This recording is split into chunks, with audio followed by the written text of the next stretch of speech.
Ariana had grown up behind palace walls so tall they touched the morning sky, walls built to protect her but also to cage her.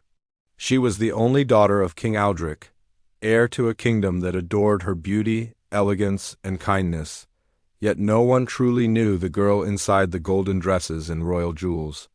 Ariana longed for a world where she wasn't treated like a fragile treasure or a future political pawn.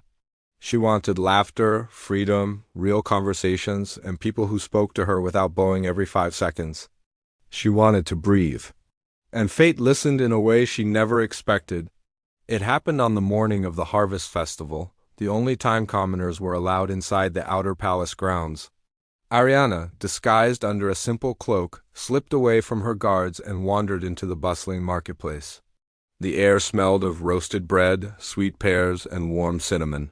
Children ran past her laughing, musicians played soft tunes, and for the first time in her life, Ariana felt invisible in the best way possible. That's when she saw him. A young man around her age, sleeves rolled up, helping an elderly vendor lift heavy baskets of fruit. His hair was messy, his smile bright, his voice warm as he said, "Don't worry, ma'am. I've got it." Ariana watched him, curious until he caught her staring. He walked toward her with that same gentle smile. "You look a little lost," he said. "First time at the festival?" She nodded, unable to explain who she really was. "I'm Ethan," he continued. "My family runs the orchard on the East Road." Ariana had never met anyone who introduced themselves without titles or royal etiquette. It felt refreshing.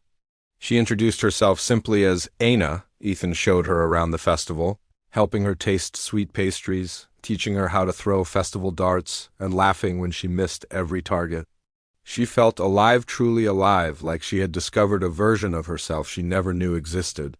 As evening approached, lanterns lit the sky in shimmering gold. Ariana didn't want the day to end, but she knew she had to return before the guards found her missing. Ethan walked her to the palace gate, unaware of who she truly was. "Maybe I'll see you again?" he asked softly, hopeful. Ariana looked at him, her heart fluttering in a way she had never felt before. "I hope so," she whispered before slipping back into the world that didn't belong to her. That night she couldn't sleep. She thought of Ethan's laugh, his simplicity. The way he talked to her like she was just a girl, not a princess trapped in duty. She knew she needed to see him again, and she did. Every week, disguising herself and sneaking out of the palace, she met Ethan. They walked through orchards, shared stories, argued playfully over silly things, and watched sunsets by the riverbank. Ariana never felt safer with anyone. Ethan became her escape, her mirror, her heartbeat. But love is never simple, especially for a princess. Weeks turned into months, and rumors began spreading in the palace about someone sneaking out at dawn and returning at dusk. The king grew suspicious. Ariana's maid discovered the truth and warned her, "If the king finds out, the boy will be punished." "Royals don't mix with commoners, your highness." The words stabbed Ariana's heart, but she couldn't let go, not yet. Not when love had found her for the first time. She decided to tell Ethan the truth. One evening by the river, she took a deep breath and said, "Ethan, my real name is Princess Ariana." He froze, stunned. "Princess?" His voice trembled. "You're the princess?" She nodded, fearing rejection. Ethan stepped back, guilt filling his eyes. I mean, your highness, we can't." Ariana felt tears sting her eyes. "Please don't look at me like I'm someone else," she whispered. "I'm still me." But Ethan shook his head. "You're royalty. I'm just a farmer's son. You deserve someone who belongs in your world." That night she cried harder than she ever had. The next day, Ethan tried to avoid her, believing he was doing the right thing, until the royal guards suddenly arrived at his orchard. They dragged him to the palace under suspicion of improper involvement with the princess. Ariana ran to her father, falling to her knees. "Please," she begged, "don't punish him. He did nothing wrong." King Aldrich was furious. "You will be engaged to Prince Lennox of Valeria in 2 weeks. Your marriage will bring peace between kingdoms. You will forget this common boy." Ariana's world shattered. Prince Lennox arrived soon after, handsome, cold, arrogant, and far too proud. He spoke of Ariana like she was a trophy. "She make a fine queen," he said to the king, ignoring Ariana entirely. Ethan, meanwhile, was thrown into the palace dungeon. Ariana snuck down the stone steps, weeping when she saw him behind bars. "I'm so sorry," she whispered. "This is my fault," Ethan shook his head.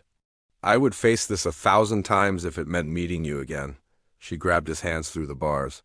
"I love you," she whispered, the words trembling from her soul. Ethan's eyes softened. "I love you too, Ariana," he whispered back. But love alone wasn't enough to change a kingdom, or so she thought. On the night of the engagement ceremony, Ariana stood beside Prince Lennox as nobles filled the hall. Her heart felt like it was dying. She imagined a life without Ethan, a life of duty without love. When the king raised his cup and announced, "My daughter will now be engaged," Ariana stepped forward, her voice shaking but strong. "No," she said. Gasps filled the hall. "I will not marry Prince Lennox." The king's face turned red with rage. "Ariana, father," she said, tears rolling down, "you taught me to rule with wisdom and heart. How can I do that if I'm forced to live a lie? I love someone else. Someone who loves me for who I am, not for my crown," Lennox scoffed. "You're throwing away alliances for a farmer?"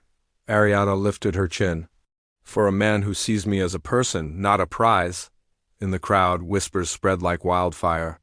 For the first time, nobles questioned the king's decision instead of blindly supporting it. Ariana continued, "A kingdom built on fear collapses. A kingdom built on love survives." The king trembled with anger, but also confusion. He had not heard such truth in years. Before he could respond, Queen Alara, Ariana's mother, stood beside her daughter. "Aldrich," she said gently, "our daughter speaks the truth. Let her choose her own path, just as we once chose ours." The king swallowed hard.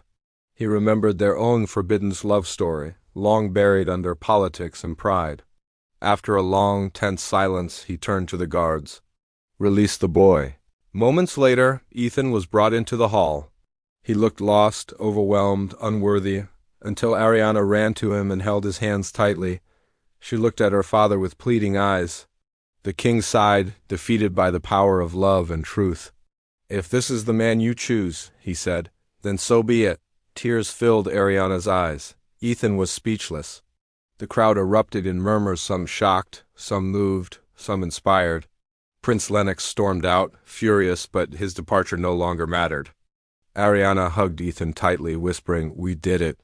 Ethan whispered back, "I'll spend my life proving I deserve you." Their love did not magically fix everything. Ethan had to learn royal etiquette. Ariana had to understand life outside the palace. They fought, laughed, struggled, grew and built a bridge between two worlds. Months later, under cherry blossom trees, Ethan knelt before her. "Ariana," he whispered, "you gave up a kingdom for me. Let me spend forever giving my heart to you." She smiled through tears. "Yes," she breathed. And in a simple ceremony with both commoners and royalty standing together, Princess Ariana married Ethan the commoner, who taught her the meaning of freedom, love, and courage. She didn't just find love. She changed a kingdom.